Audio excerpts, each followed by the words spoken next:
Right, well, I begin back in the 17th century when there was an emperor in Prussia by the name of Frederick V. And he had a philosopher at court with whom he had many discussions. And one day, Frederick V of Prussia said to Heidegger the philosopher, "Give me one proof of the existence of God." And Heidegger said, "Your Majesty, the Jews." And considering that was long before there was any sign of any return to this land, and when they were scattered among the nations, and in many cases looked as if they would die out, it was quite an amazing answer. But the fact is that the existence of the Jews is a proof of the existence of their God. It is as simple as that. The Jew has been called the eternal Jew, but that's only because his God is an eternal God. There should never have been a nation of Israel. Humanly speaking, their history is impossible. They began with an old man of 90. That old man left a comfortable brick house and lived in a tent for the rest of his life. I don't know many old age pensioners who would do that. And he set off with a wife who'd been totally unable to produce any children for him. And so it looked as if the family line would come to a dead end anyway.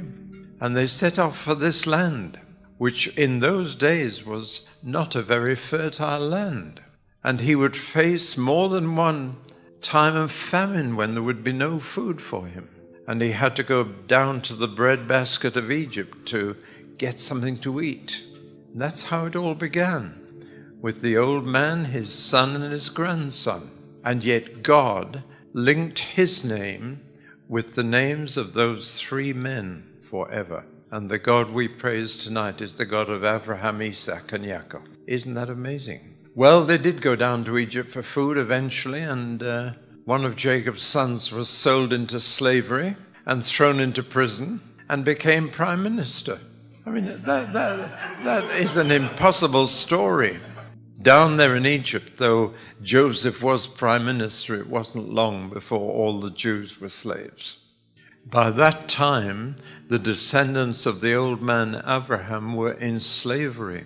They had no time of their own. They worked 7 days a week, non-stop, from sunrise to sunset. They had no money. They had no freedom. They had nothing. They were slaves.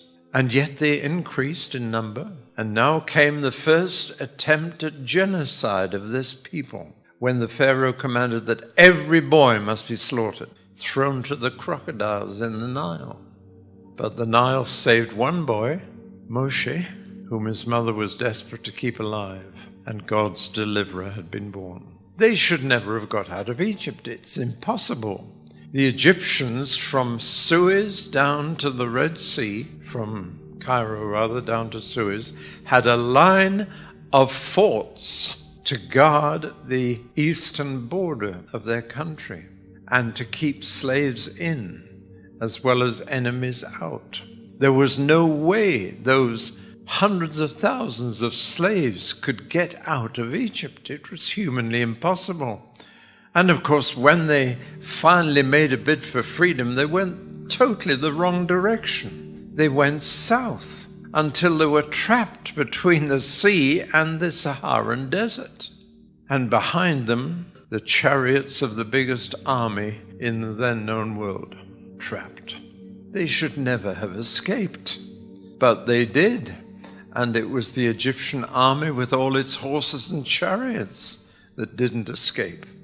They were then 40 years in desert without food or water.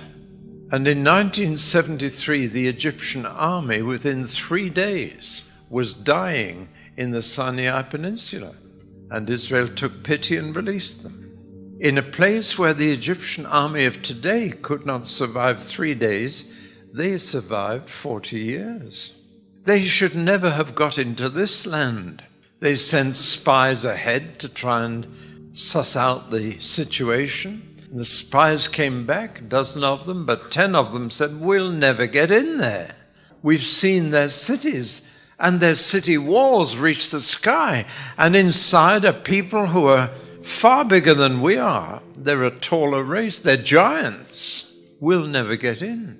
But two of them said, we're going in on God's shoulders, so we'll be bigger than them. And those were the only two who got in. They should never have been able to take this place. Jericho was the first city and an impossible city to take, but they took it.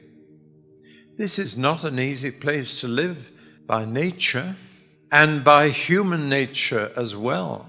It's a very precarious country. It's a narrow corridor, as you know, between the Mediterranean and the desert.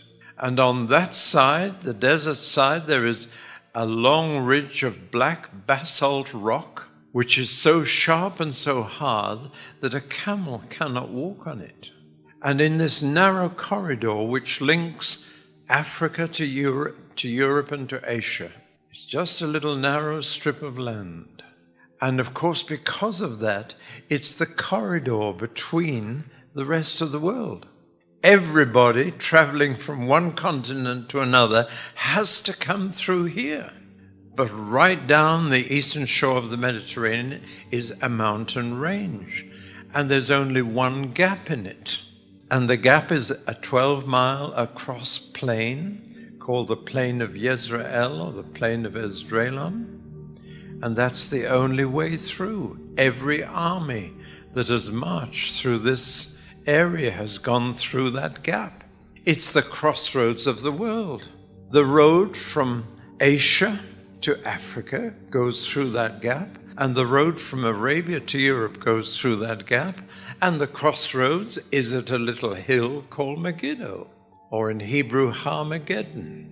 And Alexander the Great came through there, Napoleon came through there, because it's the gap, and it links all the then known world. This was before America was discovered. The whole known world had to pass through here. And somebody has said, if you insist on living at a crossroads, you'll get run over. Which is why this land has been run over, invaded so many times. Little Israel was surrounded by hostile neighbors. On every side there were Moabites and Midianites and every other parasites you can imagine. And they were hostile neighbors, and they invaded this territory regularly. They came to get animals and crops, or they just came to set crops on fire. But it's a very hard place for them to live. And beyond the immediate hostile neighbors were two world superpowers. And the superpowers were based on big rivers, because big rivers had a constant supply of water, and therefore could bring fertility. And with the Nile on one side and the Tigris and Euphrates on the other, there were two world superpowers constantly threatening each other. And when they attacked each other, they had to come through here. So on the one hand was the Egyptian superpower, and on the other hand was the Assyrian superpower, and later the Babylonian superpower. And then this little nation had civil war, which usually wipes out a nation if it's pursued far enough. And they split into 10 tribes in the north and 2 in the south, at war with each other. And then after the civil war, the Assyrian superpower came, and 10 tribes disappeared. Only 2 left, Judah and little Benjamin. And they didn't last much longer, and then the Babylonians came, and they were gone too. They should never have survived. A few of them came back 70 years later, only a few, in comparison to the number who went. We tend to think they all came back from the exile. They did nothing of the kind. A few thousand came back and managed to begin to rebuild this city, though the temple they managed to erect was tiny compared with Solomon's. But they got it built, and Nehemiah got the walls up again, still surrounded by hostile enemies and neighbors. And they never got their political freedom back. They were occupied by Syrians, then Egyptians, then Greeks, then Romans. And those who occupied them, some of them tried to obliterate Jewish identity and culture. One of the worst was a man called Antiochus Epiphanes, who came to this city for 3.5 years, during which he did his best to impose Greek culture here. He built stadium for sports, and of course Greek sport was always in the nude, as I'm sure you know from old Greek pictures. And that was an affront to the Jewish decency. And he sacrificed pigs on the altar of the temple and filled the vestries of the temple with prostitutes. He did his best. He was the worst. And he didn't try and kill the Jews. He tried to kill Jewish culture and identity. And he is a foretaste of the Antichrist, who will do the same thing in 3.5 years right here. And then with the Romans, they crucified thousands of people, not one. You've only heard of one maybe, but there were thousands. And it was so painful an occupation that they finally decided to revolt and try and throw the Romans off. Jesus foresaw that happening, and he said, as he made his way to the cross, he said, "Don't weep for me, weep for yourselves. What's coming on you?" And he said a thing that I've never heard any preacher quote. As he carried the cross, he said, "If they do these things when the wood is green, what will they do when it's dry?" That's a carpenter talking. Green wood you don't cut, but dry wood you do. And as he sees the hammer and the nails being carried in front of him, and carrying the wooden beam, the carpenter says that. And what he means is, I'm green wood, and yet they're cutting me down. But when you become ripe wood, dry wood, what will they do to you? And they did. And in AD 70, this city was destroyed, the temple pulled down stone by stone, and you can go and see the stones that were thrown down. Now, at the southeast corner of the Temple Mount, you see the huge blocks on the very street on which Jesus walked, and the blocks thrown down have cracked the street. Have you seen that? Oh, it's all true. And Jerusalem was no more, and the temple was no more. But they still lived on, and they tried a second time, and a false prophet gave a false Messiah to them, Bar Kokhba. And in 135 AD, they made a second and final attempt to throw off the Roman yoke, but they didn't succeed. They were wiped out. You've been to Masada, some of you, I'm sure. And this city had a perimeter put around it beyond which no Jew could come into the city. And it was renamed Aelia Capitolina. And the land was renamed Palestinia. That word postdates Jesus. And yet there are preachers in my country in England, prominent preachers. The leading evangelical Bible teacher of England is now telling my country that Jesus was a Palestinian. Doesn't he know his history? But that was the end. A few Jews managed to survive in places like Safed, a city set on a hill, but that was the end. They should never have reappeared. They should never have kept their identity, and many of them didn't. They were scattered over the whole world, and many of them assimilated and lost their identity. Others kept their identity by holding on to just 3 things: circumcision, the Sabbath, and a kosher diet. And that way they hung on to their identity, but they lost their language.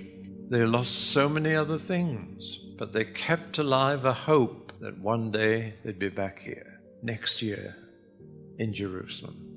And here they are, against every possible human explanation, considering that the Crusades, ostensibly coming here to release holy sites from the Muslim, killed every Jew on the way, starting in France and Germany. And the slaughter of Jews by the Christian church is one of the blots on our reputation. Then in Spain, the Inquisition forced Jews either to be tortured to death or to convert to Christianity under pressure. 1492, the very year that Christopher Columbus discovers America, Spain gets rid of the last Jew. Interesting, because the New World became a refuge for so many Jews. So it's gone on. And there have been so many attempts, Russian pogroms, The Jews of Poland were persecuted. And as you know, in our lifetime, my lifetime, it came to a head with a determined attempt to wipe the Jewish people from the face of the earth. And it succeeded with a third of them, 6 million, including 1.5 million children. Well, you are probably familiar with all of this. I just want to underline, there is no possible human explanation for the fact that Israel is back on the map and back in their land after all that. That there is still an Israel is quite incredible. And you cannot find a natural explanation for it. They can't find a natural explanation for it themselves, because once a year they celebrate Passover, that their origin as a nation began with a miracle. It's not just a miracle that they've survived, it is a series of miracles all the way through. In other words, there is only a supernatural explanation for the survival of the Jewish people. And I remember in 1967, the Six-Day War, I was riding in a jeep with an Israeli major in the army on the Golan Heights. We had to watch where we walked. There was live ammunition everywhere on the ground. There were huge Russian gun emplacements with the guns pointing down from the top of the Golan Heights to the kibbutzim below. And yet when I asked the major, "How did you get up here?" he didn't say a word. He just pointed to the sky. He knew his history. There is no way they could have ever survived these 3,000 years and more, 4,000 years, unless the God of Israel exists, and unless he intervened in their history again and again and again.